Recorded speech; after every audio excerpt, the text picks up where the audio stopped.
of us are the co-owners of Kingdom Geese LLC. LLC. Let's stick with Kingdom Geese. Kingdom Geese. Yes. Okay. Kingdom Geese. And this is our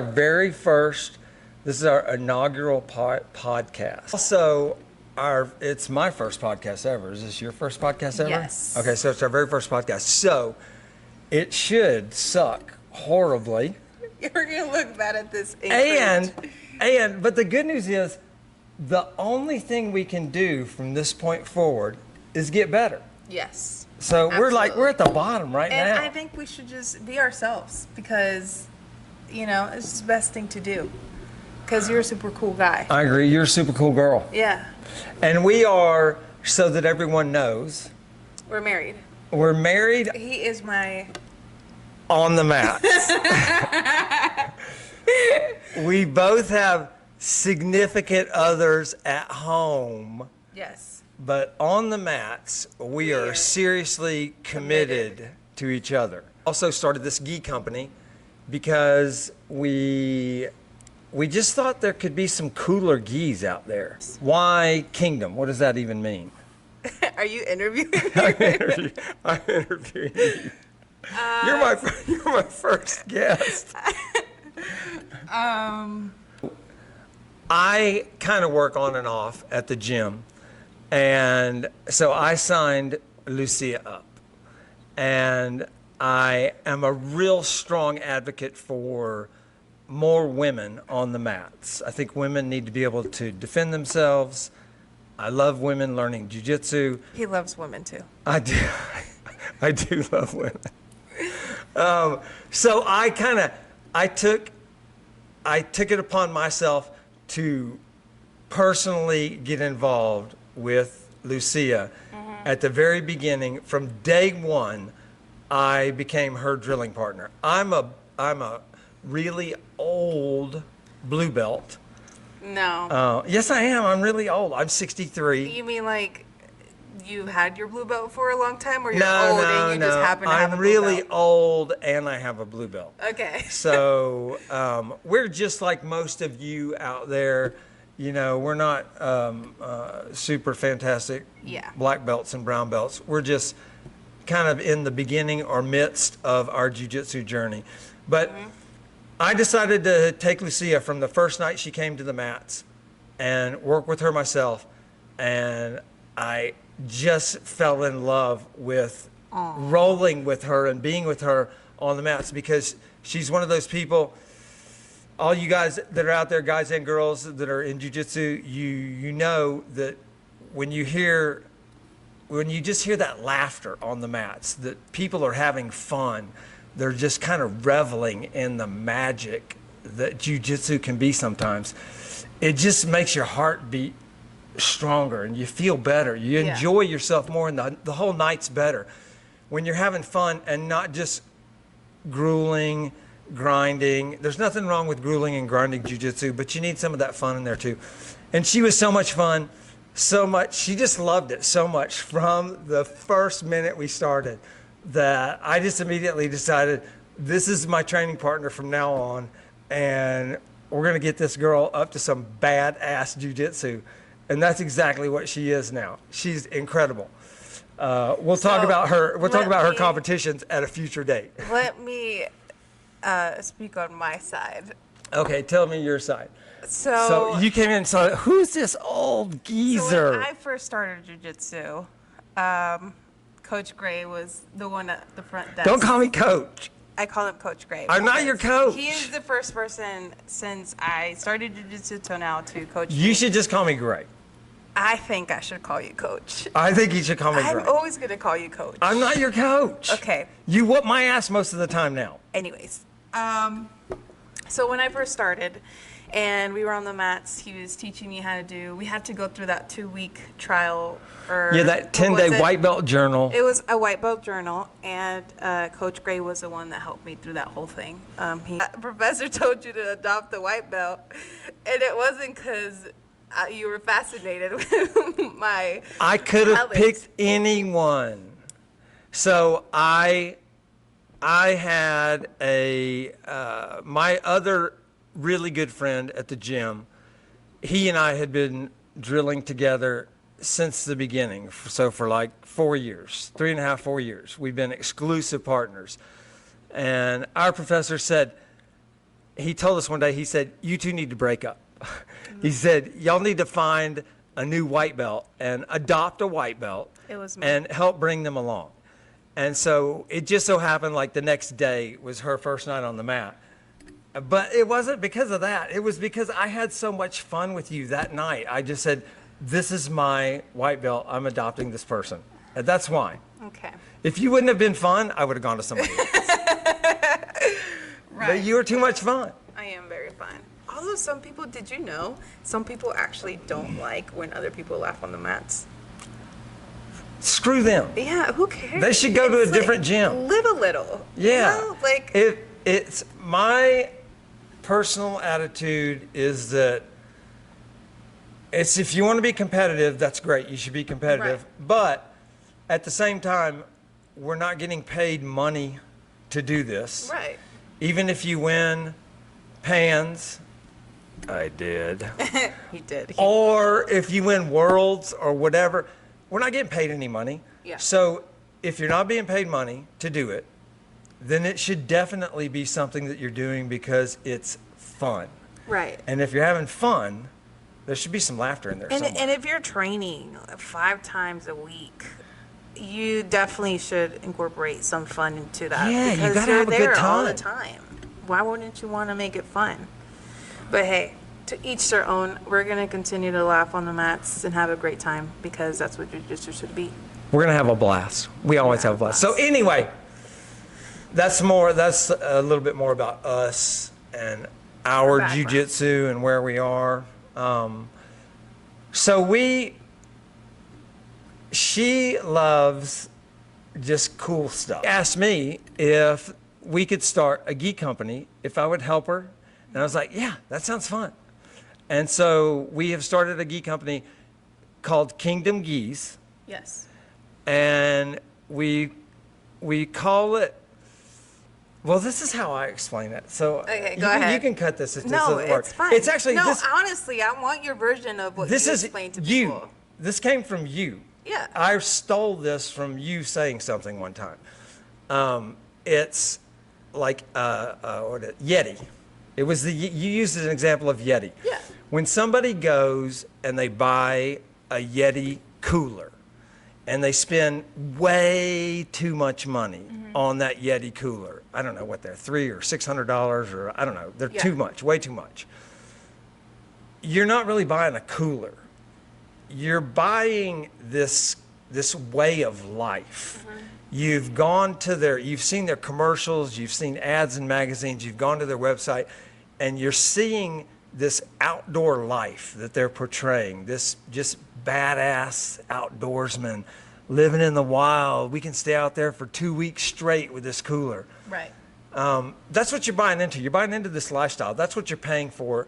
It's not so much the cooler. So the word kingdom in Kingdom Gis is really throwing back to the animal kingdom, because we started talking about how cool animals, wild animals are, how aggressive they are, like alligators, bears, gorillas. You got like if you watch, what are they called? Like National Geographic documentaries, Animal Planet stuff. Yeah. You see all kinds of wild animals, tigers, lions, gorillas, bears. These animals all grapple. Like I was kind of looking up some history on jiu-jitsu for the website, and it's talking about, I mean, there's a few different stories out there. Most of them seem to date back to like the idea of the samurai is where jiu-jitsu came from, back in like the 800s or 1100s. It just depends on whose source you're reading. But they say that the samurais created jiu-jitsu. But I would say, and I do say we say on our website, that jiu-jitsu really grappling in general, it comes from animals. Like, I don't think the the samurais would have even figured out ways to grapple without having watched wild animals fight. Yeah. Because they do so much of what we do. The takedowns, literally the bear hugs. Yeah. But I've even seen, I saw the other day, and I put it on our website, this image of, I think it was 2 lions or 2 tigers, but they were grappling, and they were literally like in a kesagatame position, which was so weird, but it looked so normal with these animals. And you see like rear naked chokes. I mean, that's essentially when a lion like takes down a gazelle. Yeah.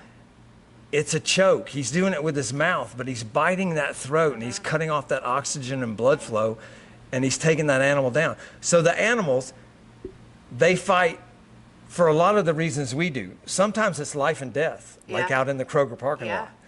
But most of the time it's not. It's for dominance. Like when we're in the gym and we're trying to figure out who's the best, we're rolling for dominance. And then sometimes they fight just for fun. The bear cubs, the lion cubs, even the adult lions and bears. Just the way they play. Yeah, they just play and they end up fighting and they're wrestling. They're grappling on the ground. And that's really that's kind of the heart of our company. That's what we're not so much selling gis or rash guards. We're selling this idea to people to find that wild animal that's in you and bring it to the mats. Yeah, bring it to the mats. Let that wild side go. Yeah, and you get to explore so many animals and learn like many cool facts about them that not a lot of people know. We learned something about them. Chimpanzees are wicked and wild. Yeah, and it's not talked about a lot. No, there's stories, and you can look this up yourself, but there's stories of people who have pet chimpanzees, and they've like attacked guests that have come over to the house and eaten. They specifically eat the faces and devastating, but they look so cute. With their big, nice little monkey ears. They look adorable, but they're dangerous. Like when, I walk onto the mats, it's like, oh, this girl's not. Oh, you're a tiger. Yeah. You're a tiger or a panther. You're some sort of cat, the way you prowl around kind of on all fours when you're about to attack someone. I definitely like to start on the ground. Yeah. So, but some really cool stuff. I learned something. What'd you learn? Tigers. They have Tigers very are cool. low stamina. Really? Yes. So when they are going to hunt for a prey, if that prey is not within 2 feet from them, they will give up. They just quit? And walk away. They just quit. Which is really crazy to me because tigers look so badass. So they would probably pull guard instead of wasting energy on doing the takedown. Absolutely. I might be a tiger. You're a tiger. I might be a tiger. But if they have you, oh, you're fucked. Like I bet. You're going to They're die. powerful. Yeah, you're going to die. So it's set and done once you're in their jaws. So that's pretty cool, and I think that's something that even now, if we do a jiu-jitsu move, if I get you in a headlock, if I get a really great position, you're not getting out of it. No. Yeah. No, it's super tight. It's super tight, and speaking of tight, like you got even like reptiles like anacondas and boa constrictors. Dude. Like we see. One of our professors in the gym, he's literally a human boa constrictor. Yeah. If you watch him roll, he's so connected everywhere. Yeah. There's no air or light between him and the person everywhere. His feet, his fingers, his hands, his everything is just which is so tight. badass. I remember when I first started jiu-jitsu, you described him to me, and I was like, that is such a cool way to describe someone. Just like an anaconda. He just wraps around you. You can't move. Slowly just kills you. Yeah. Absolutely. Jiu-jitsu is beautiful. It really is. It is so graceful. It's like ballet, like watching a beautiful ballet dancer and just how wonderfully and beautifully they move. And it's the same on the mats. But I guess you just have to have that. You have to want to grapple. Yeah. Because I'm guessing if you have no interest in it, you probably don't see the beauty in it. It just looks like 2 idiots rolling around on the mats. But to us, it's gorgeous. Yeah, it's art. It really is. It's art. And then we have one of our friends at jiu-jitsu. She is so freaking strong.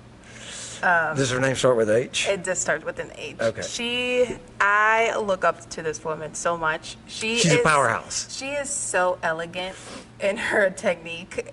I didn't know this, but cobras are very elegant animals, and I don't know if I can see that. By the way they stand. Have you seen like a cobra stand? Yeah, when they rise up. They're just kind of like, they're so like, yeah. And I thought. Wait, how do they do it? No, I'm not showing you. Yeah, that's what I would think of Heather as like a cobra, because she's like. You just said her name. It's okay. We can bleep it out. No one's gonna know. Nobody cares. Heather won't care. I don't think she would care. She is super badass. She is a badass. She's very strong and very technical. So the two combined are dangerous. Yeah, absolutely. So it's just, there's small things that you can find yourself in animals and be like, oh, I'm kind of good at that. You know, for example, a gorilla. I think you could be a gorilla because you're so into pressure and submission with pressure.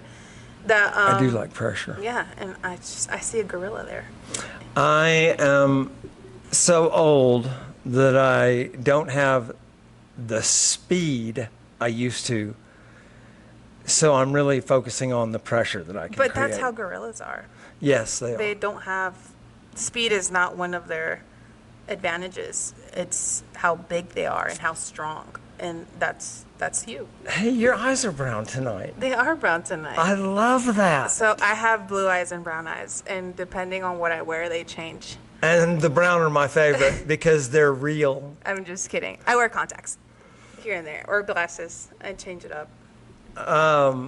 So speaking of gorillas, we have our first gi that we should have. We're hoping it arrives this week. I'm guessing if not next week, but it's on the way to us.